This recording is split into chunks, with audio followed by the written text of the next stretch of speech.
नमस्कार, good morning, जोहार। झारखंडी Hindi news में आपका स्वागत है। झारखंड की तमाम छोटी बड़ी खबर जानने के लिए चैनल को सब्सक्राइब, वीडियो को लाइक और झारखंड के आप किस जिले से वीडियो को देख रहे हैं या कमेंट में जरूर लिखें। चलिए जानते हैं आज की पहली और बड़ी खबर।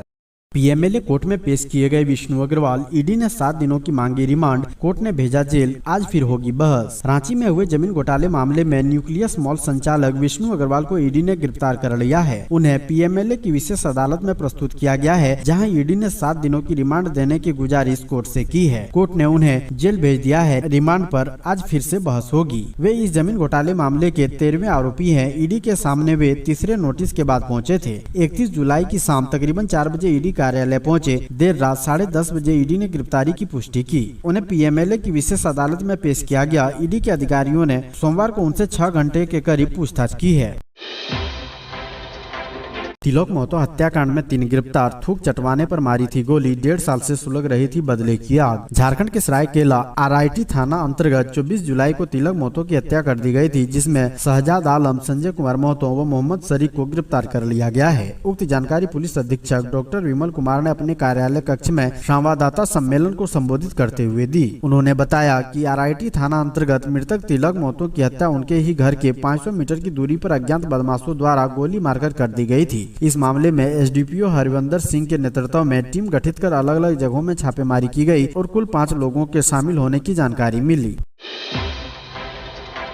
झारखंड को मिल सकती है एक और एयरपोर्ट की सौगात, धालभूमगढ़ से उड़ान के लिए रघुवर दास को मिला आश्वासन। झारखंड के पूर्व मुख्यमंत्री एवं भाजपा के राष्ट्रीय उपाध्यक्ष रघुवर दास ने मंगलवार को नई दिल्ली में राष्ट्रपति द्रौपदी मुर्मू से मुलाकात की। इस अवसर पर उन्होंने झारखंड में बढ़ते भ्रष्टाचार और बिगड़ती कानून व्यवस्था की स्थिति से अवगत कराया। उन्होंने बताया कि राज्य में महिलाओं और आदिवासियों पर अत्याचार बढ़ गए हैं। कानून व्यवस्था की स्थिति दिन पर दिन चौपट होती जा रही है। राज्य में बेटियां खुद को असुरक्षित महसूस कर रही है। हर तरफ अराजकता की स्थिति बनी हुई है। इसके बाद दिल्ली में पूर्व मुख्यमंत्री रघुवर दास ने केंद्रीय नागरिक उड्डयन मंत्री ज्योतिरादित्य सिंधिया से मुलाकात की। उन्होंने बताया कि धालभूमगढ़ में बनने वाले एयरपोर्ट के लिए वन विभाग की आपत्तियों और अड़चनों को दूर कर लिया गया है। कुछ कानूनी अड़चनें हैं, उन्हें दूर कर जल्द से जल्द एयरपोर्ट निर्माण का कार्य शुरू करने का आग्रह किया गया है।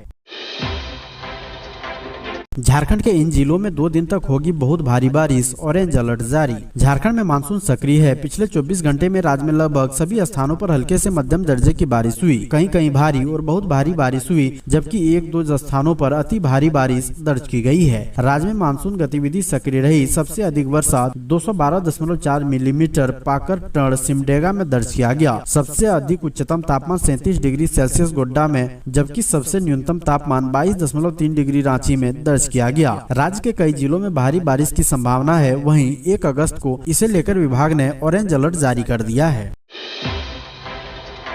झारखंड में 60-40 वाली नियोजन नीति से ही मिलेगी नौकरी, सरकार की 2 टूक। झारखंड सरकार में पदों व सेवाओं की रिक्तियों में 60-40 की नीति से ही नियोजन होगा। सरकार ने विधानसभा के मानसून सत्र में विधायक अंबा प्रसाद के सवाल के जवाब में यह बात स्वीकार की है। अंबा प्रसाद ने सवाल किया था कि राज्य में 60-40 की नियोजन नीति का व्यापक विरोध स्थानीय लोग कर रहे हैं। इस मामले में अब तक अंतिम निर्णय नहीं लिया गया है। इसके जवाब में सरकार ने स्पष्ट किया है कि झारखंड में पदों व सेवाओं में सीधी भर्ती के लिए मेरिट कोटी से 40 व आरक्षित कोटी से 60% रिक्तियां भरी जाएगी। सोमवार को अल्पसूचित प्रश्नकाल के दौरान विधायकों के सवालों पर सरकार की ओर से यह लिखित जवाब दिया गया।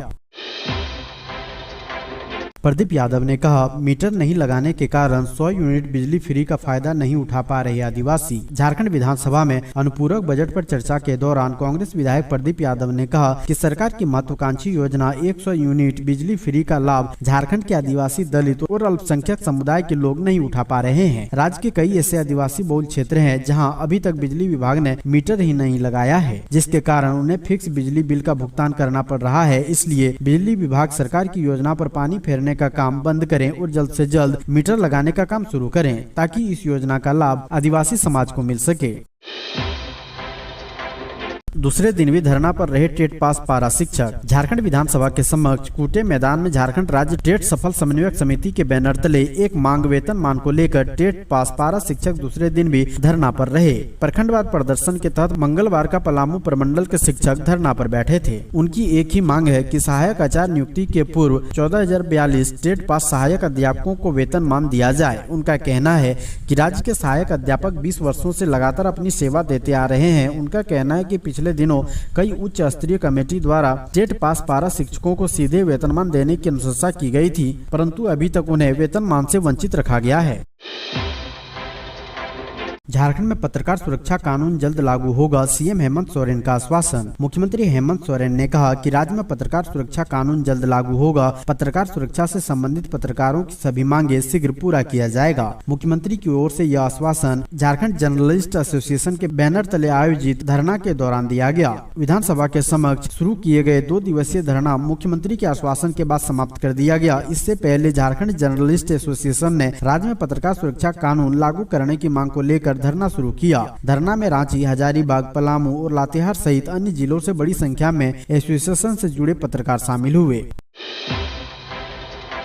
कोल इंडिया की नई पहल, खदानों के पानी का सिंचाई और पेयजल जैसे कार्यों में होगा इस्तेमाल। कोयला खदान के चलते हो रहे प्रदूषण को लेकर कोल इंडिया ने एक नई पहल की शुरुआत की है। प्रदूषण की रोकथाम के लिए कोल इंडिया अब पेयजल और सिंचाई जैसे सामुदायिक कार्यों में तेजी लाएगी। कोयला खदानों से निकलने वाली पानी का उपयोग ज्यादा से ज्यादा सिंचाई के लिए किया जाएगा। इसे लेकर सभी कोयला कंपनियों को प्राथमिकता के आधार पर काम करने के लिए कहा गया है। साथ ही स्थानीय जनप्रतिनिधियों से भी इस संबंध में सुझाव मांगे गए हैं। कोल मंत्रालय की रिपोर्ट के अनुसार 900 गांवों के लगभग 18 लाख लोगों को फिलहाल कोयला कंपनियों से लाभ मिल रहा है। यह 8 राज्यों में फैली कोयला कंपनियों के आसपास के गांव शामिल हैं।